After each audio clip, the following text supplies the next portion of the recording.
Welcome to the Serial Killer Podcast, the podcast dedicated to serial killers, who they were, what they did, and how. I am your host, Thomas Viborg Thune, and in tonight's episode, we fast forward to more modern times, but we leave the United States of America. Tonight, we are visiting your humble hosts, native continent of Europe. While most serial killer cases in the media occur in the US or UK, the most gruesome and the ones with the highest body count are often found in other regions of the world. And the case before us now is no different. When I first started investigating the fascinating topic of serial murder, one of the first serial killers I read about was a vicious-looking man from the former Soviet Republic, now sovereign country of Ukraine. I remember thinking this killer's story was particularly interesting, since his case had garnered very limited media coverage. There's never been made any film about him, and the few articles in Western publications were very short and limited in detail. I am, of course, talking about none other than the man known as the Beast of Ukraine, Citizen O and the Terminator, Mr. Anatoly Onoprienko. He terrorized the Ukrainian countryside in the chaotic years following Gorbachev's Soviet reforms of perestroika and glasnost, which ultimately resulted in the downfall of the USSR. Onoprienko started his reign of murder in 1989 and didn't stop until his capture almost a decade later in 1996. By that time, 52 innocent people, including 10 children, were savagely murdered by Onoprienko, and tonight we look closer at what really happened in those isolated villages on the cold, desolate plains of Ukraine. In his book, In Cold Blood, Truman Capote described the village of the butchered victims of that crime as being on the high wheat plains of western Kansas, a lonesome area described as out there. This passage came to mind when I first read about the murder of the Zaichenko family in December 12, 1995, in Gamarnya, Zhytomyrskaya Oblast. It is a small village, about 150 kilometers to the northwest of Kiev. The family lived in the outskirts of this small village, and there were no witnesses nearby to record what happened. The family had been killed at night in their own home. The father had been killed first, then the mother, and finally the two infant sons, one of which was only 3 months old. They had all been killed by several shotgun blasts from a sawed-off shotgun, and after the killer left the house, he set it on fire, burning any evidence left behind. This method was Anatoly Onoprienko's usual modus operandi, and the Zaichenko family was only one of 9 families that endured such an ordeal. But who was this Onoprienko? A native of Lasky in the Zhytomyrskaya Oblast district of the Ukraine, Anatoly Onoprienko was born in 1959. Back then, Ukraine was part of the Union of Soviet Socialist Republics, or USSR. As with many serial killers, Anatoly Onoprienko was placed in an orphanage at a very early age. Only 1 year old, following his mother's death, and while Anatoly was shipped off, an older brother was kept at home with their father. The consensus among psychiatrists is that Onoprienko developed a deep-seated hatred of all families as a result of this. Little is known about his upbringing and life in the orphanage, but it is common knowledge that orphanages in the poorer areas of the Soviet Union, as the Oblast district of the Ukraine most certainly could be said to be, was harsh and brutal. In the words of an anonymous immigrant from the Soviet Union, now living in the US, and I quote, It's extremely understaffed in an orphanage. This is something common in all countries. There's no supervision and no security. The older students or children become tyrants. It is not uncommon for the older children to rape or abuse the younger children. That's just the daily life there. You worry about food. You worry about getting hit or raped. It's not a place where you can grow up. It's a place of sheer torment. So, as with many orphans in the former Soviet Union, life was harsh for young Anatoly. And whether he was born with psychopathic tendencies, or he was brain damaged, suffering from schizophrenia, or simply mentally ruined from a life in a sadistic orphanage, he did not start out in life as a criminal. Records are sparse regarding his early life, but most sources agree he started life working as both a seaman and in the forestry industry. According to later interviews and interrogations, Onoprienko was also largely self-sufficient. He hunted wild animals for food and had learned to find food and sustenance in the wild. When he was 17 years old, he became a sailor, and he met his future wife. On his sea trips, his merciless fantasies got shaped. Onoprienko himself claims he hadn't become a murderer by his own free will. "I've been chosen to fulfill a mission. In a way, I feel related with Monsieur the hero from the Russian author Bulgakov's book. He was evil, and so am I. I did what I had to do, kill people. I don't owe any explanation to my victims, their families, or the police," he said. He also claims he spoke to Hitler once, and that this one advised him to unchain a new world war. However, life was hard, and money and resources hard to come by. After a life of hardship and increasing mental problems, life for Onoprienko and the history of Ukraine changed forever one night in June of 1989.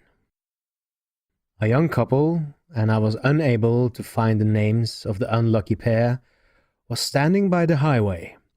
Their Lada had broken down, and they were probably discussing what to do. Onoprienko came upon them by chance in his own car. He passed them, stopped, reversed his car and got out. As he approached, the couple probably smiled, thinking he was there to help out with their Lada. However, their smiles must have evaporated as the skinny and rough-looking Anatoly produced his shotgun. Without speaking, he shot them down. Due to the scarcity of detailed evidence, little is known if they were left to bleed out or if they died instantly. What is known is what Anatoly had to say about his first murder. "I just shot them. It's not that it gave me pleasure, but I felt this urge. From then on, it was almost like some game from outer space." After the first double murder, Onoprienko teamed up with another criminal named Sergei Rogozin. The first murders were apparently, at least on Rogozin's part, motivated by simple greed.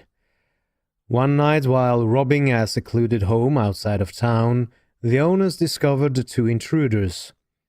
Armed with weapons they carried for self-defense, the two felt that killing the family was necessary in assuring their own freedom. Hence, in covering up their tracks, they murdered the entire family, 2 adults and 8 children. Onoprienko informed investigators that he broke all ties with Sergei a few months later and shot and killed 5 people, including an 11-year-old boy who were sleeping in a car. He then burned their bodies. "I was approaching the car only to rob it," he said. "I was a completely different person back then.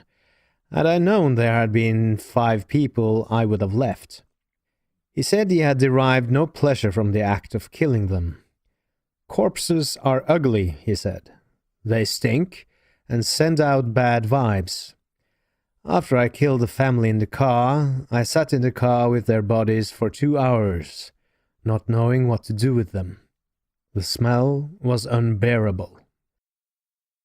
This little nugget of information, the murder of these 11 people after Onoprienko's first double murder, is one of the things that makes the case of Citizen O so strange.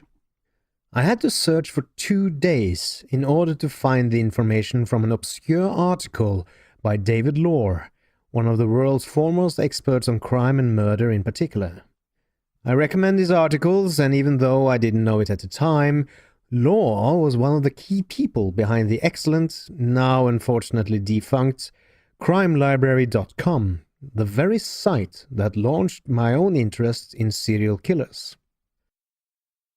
After the first burst of murders, back in the last days of the Soviet Union, Onoprienko entered a significant cooling-off period for 5 years. He moved in with a distant cousin and continued his work in the forestry industry. However, Onoprienko's day-to-day life and details regarding them is scarce. Did he continue simply robbing people? Are there murders we do not know about from this period? Considering how the American serial killer previously covered on this podcast, BTK, also had a hibernation period of several years between his activities, it is very much possible that Anatoly lived a normal, humble life for several years before the beast inside of him broke out and reared its savage head. And so it was that Onoprienko continued his rampage alone in late 1995, where in the next 6 months he would murder 43 people. 9 days after his first murder of the already mentioned Zaichenko family, 4 members of the Krychkov family were also shot and killed at Bratkovichi. Their home set afire. A passerby named Malinsky was also shot dead on the street outside when he glimpsed the fleeing gunman. On one occasion, while in the process of murdering a whole family in their home, he confronted a young girl who was huddled on her bed praying. She had seen him kill both her parents. Seconds before I smashed her head, I ordered her to show me where they kept their money. She looked at me with an angry, defiant stare and said, "No, I won't."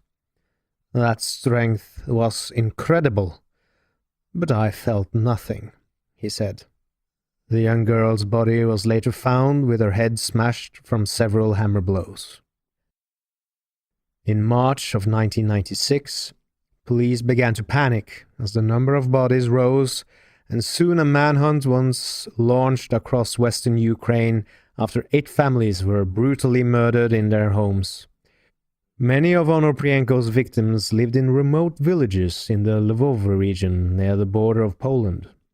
He blew the doors of homes on the edges of villages, gunning down adults and battering children with metal objects.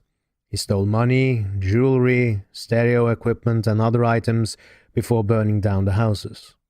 Onoprienko's bloodlust climaxed with a 3-month massacre in early 1996, where he began the systematic slaughter of families in the Ukrainian villages of Bratkovichi and Busk.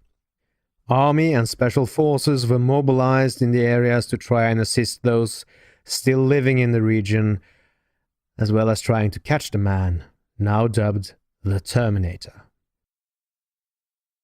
On January 5, 2 businessmen named Odintsov and Dolinin were shot while sitting in their stalled car outside Engordar, Zhaporskaya Oblast. And before the night was out, 2 more victims were killed at nearby Vasilyevska Dneprodny, including a pedestrian named Garmasha and a policeman named Pibalko. The very next day, Onoprienko told investigators he killed 4 more people in the 3 separate incidents. He was hanging out near the Berdiansk-Dneprovskaya highway and decided to stop cars and kill the drivers. Onoprienko stated that he shot to death 3 travelers that day: a Navy ensign named Kasai, a taxi driver named Savitsky, and a kolkhoz cook named Koch Eregina. The Terminator returned to Bratkovici on the 17th of January and broke into a home owned by the Pilat family. "I look at it very simply," he told investigators, "as an animal. I watched all this as an animal would stare at a sheep." He shot 5 in all, including a 6-year-old boy. Following the murder, just before daybreak, he set the house ablaze prior to leaving. While making his getaway, he was spotted by 2 witnesses: a 27-year-old female railroad worker named Conjela and a 56-year-old man named Jacaro. He wasted little time and shot them both in cold blood. In Fastova, Kievskaya Oblast, 4 more victims were victims of the Beast of Ukraine's shotgun on the 30th of January, including a 28-year-old nurse, her 2 sons, and a male visitor. The Dubchak family was next, annihilated at home in Olevsk, Zhitorskaya Oblast, on the 19th of February. The father and son were shot in that attack. The mother and daughter were beaten to death with a hammer. Just a week afterwards, Onoprienko said that he drove to Malina in the Lvivskaya Oblast region and broke into the Budmashuk family home. He shot the husband and wife to death, and then murdered their 2 daughters, aged 7 and 8.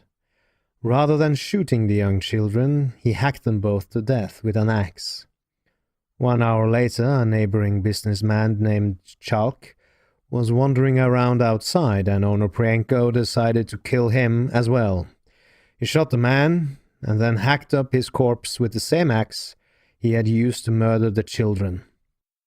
Onoprienko spoke, "Oh, you know, I killed them because I loved them so much, those children. Those men and women, I had to kill them. The inner voice spoke inside my mind and heart and pushed me so hard."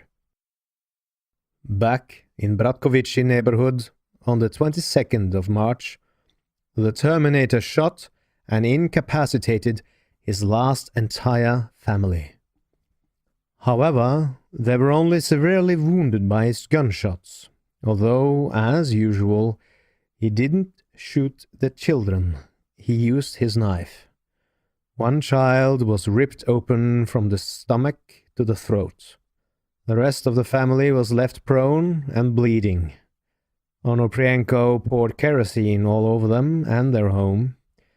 Then he set them on fire and watched as the 4 members of the Novosad family burned to death together with their house. Bratkovici residents had seen enough. With the largest manhunt in Ukrainian history already underway, they demanded and received an extreme response. A National Guard unit, complete with rocket launchers and armored vehicles, was sent to protect the village, while some 2,000 officers scoured the western Ukraine in search of their nameless, faceless quarry. However, Onoprienko was, as many serial killers are known to be, not looking like a monster. He wasn't particularly tall. He was considered average-looking and a member of Ukraine's lower working class. Since he systematically murdered any witnesses to his crimes, finding the elusive killer was not simply a matter of gathering enough soldiers. And so it is that we find ourselves on Easter Sunday, on the morning of 1996. Western Ukraine, Yavoriv, was once a town dominated spiritually by a giant Soviet military base. But now communism is forgotten. The base has been cut in size and, like most of the villages near Ukraine's Polish border, Religion is the focus of life once again. Depending on their faith, drivers cross themselves when they pass Greek or Roman Catholic churches in their cars. Nobody works Sunday, much less Easter Sunday. Nobody, that is, except the police, for whom any holiday means double shifts and unwanted overtime. Sunday is usually patrolman Igor Kune's day off, but by 10 a.m. on Easter, he was on his beat in the military housing area as part of an added holiday detail.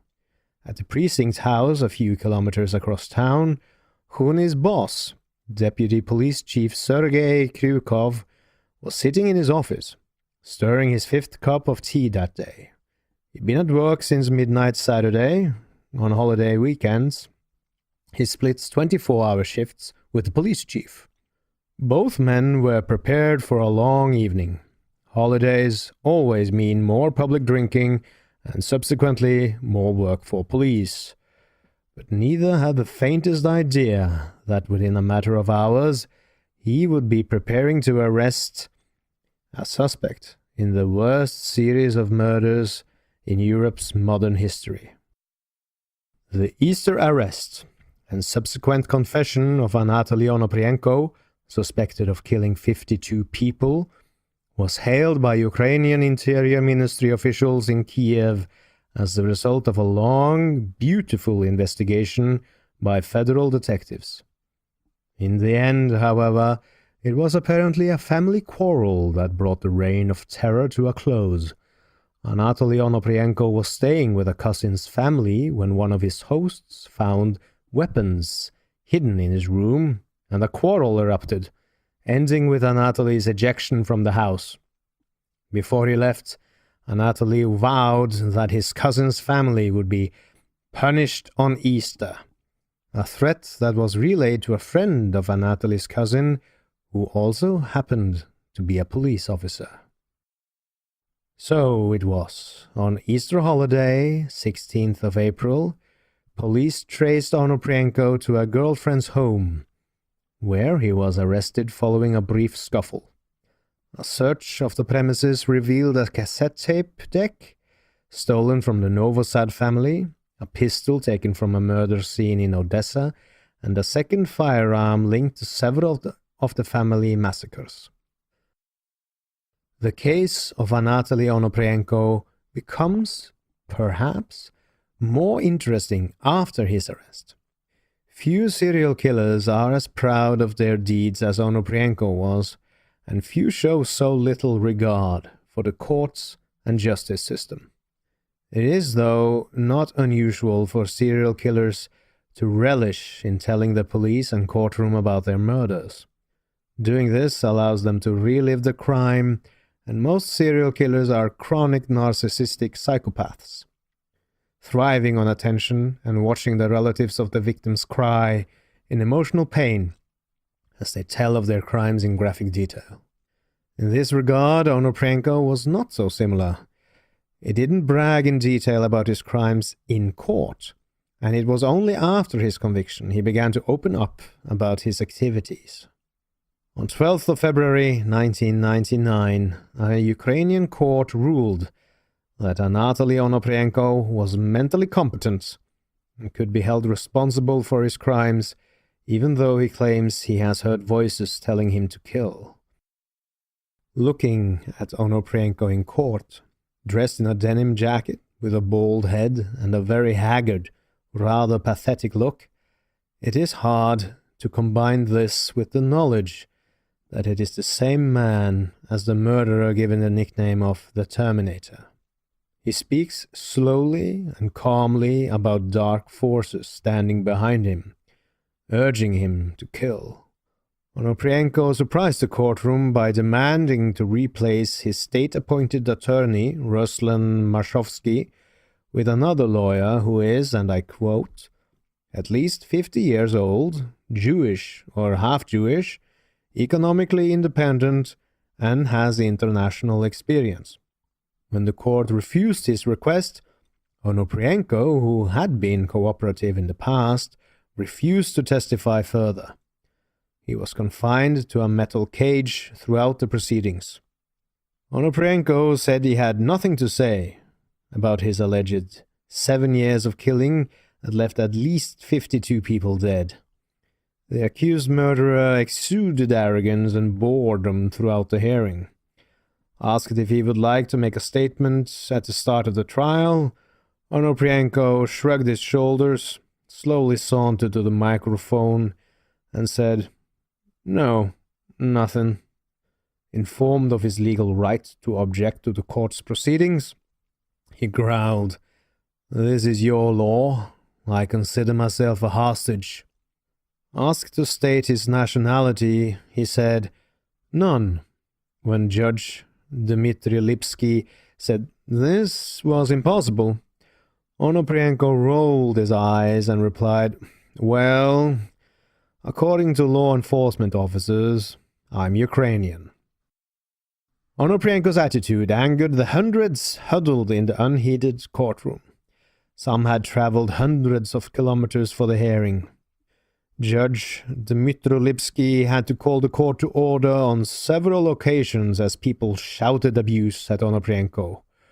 Outside, about 50 more people pushed and shoved in an unruly queue, demanding to be allowed into the courtroom so they could get a closer look.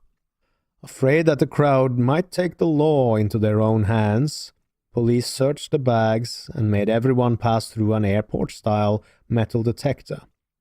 "Let's tear him apart," shouted a pensioner at the back of the court just before the hearing started. "He does not deserve to be shot. He needs to die a slow and agonizing death," others muttered agreement, saying the beast should be tortured. "They should cut him in shreds and then rub salt in his wounds," said Zinaida Müller, 64 years old, who had traveled 240 kilometers to attend the trial. "I can't believe they're wasting money on him." All of the witnesses summoned to speak failed to appear at the trial, which began by looking into the murder of the first two victims, the husband and wife shot dead in June of 1989. The judge read a telegram saying family circumstances had prevented relatives of the couple from attending.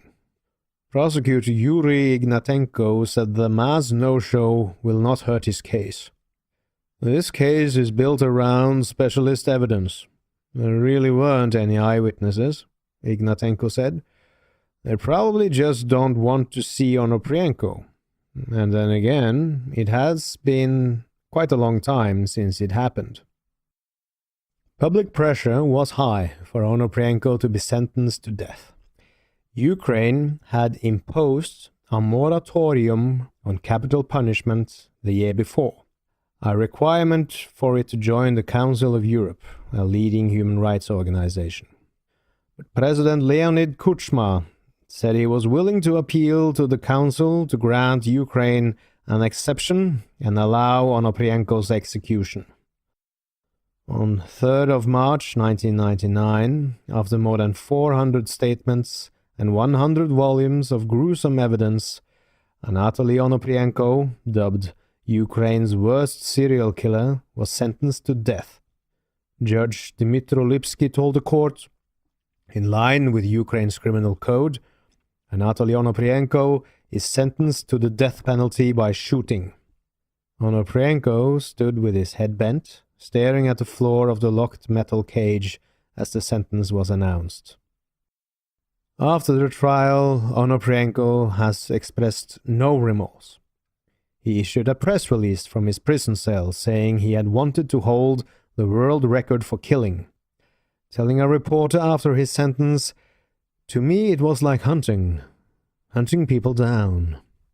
I would be sitting, bored, with nothing to do, and then suddenly this idea would get into my head. I would do everything to get it out of my mind. But I couldn't. It was stronger than me. So I would get in the car or catch a train and go out to kill." Onoprienko, however, claimed he was possessed.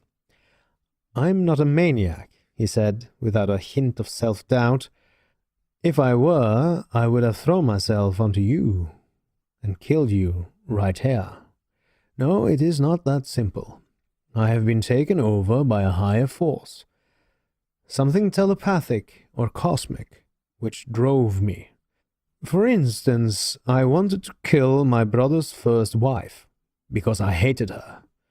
I really wanted to kill her, but I couldn't, because I had not received the order. I waited for it all the time, but it did not come. I am like a rabbit in a laboratory, a part of an experiment to prove that man is capable of murdering and learning to live with his crimes, to show that I can cope, that I can stand anything, forget everything.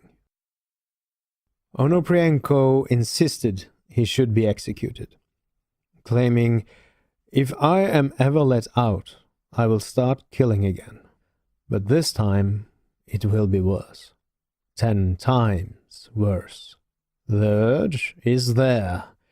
Seize this chance, because I am being groomed to serve Satan. After what I have learned out there, I have no competitors in my field. And if I am not killed, I will escape from this jail, and the first thing I'll do is to find Kuchma, the Ukrainian president, and hang him from a tree by his testicles." Even though Onoprienko's death sentence ultimately was commuted to life in prison, his story ends rather anticlimactic. Onoprienko died of something as mundane as heart failure in the prison of Zhytomyr on the 27th of August, 2013, at the age of 54. I have been your host, Thomas Viborg Thune.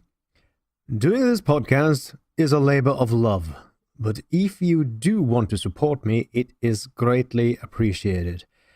I have created a Patreon account that you can find at patreon.com/theserialkillerpodcast. Any donation, no matter how small, helps a great deal. If only 2% of my monthly listeners donated $1 a month, it would enable me to really increase the quality further and ensure the continuation of this series. Most of all, I wish to provide you, dear listener, with as good quality content as possible. In order to do this, I need to know a bit more about my audience. So please take 30 seconds out of your no doubt busy schedule and fill out my small questionnaire you will find on my website at www.serialkillerpod.wordpress.com and in the description of this episode. Finally, as always, if you enjoy this podcast, please subscribe to it. Thank you, dear listener, for listening. And join me next time for another tale of serial murder. Good night and good luck.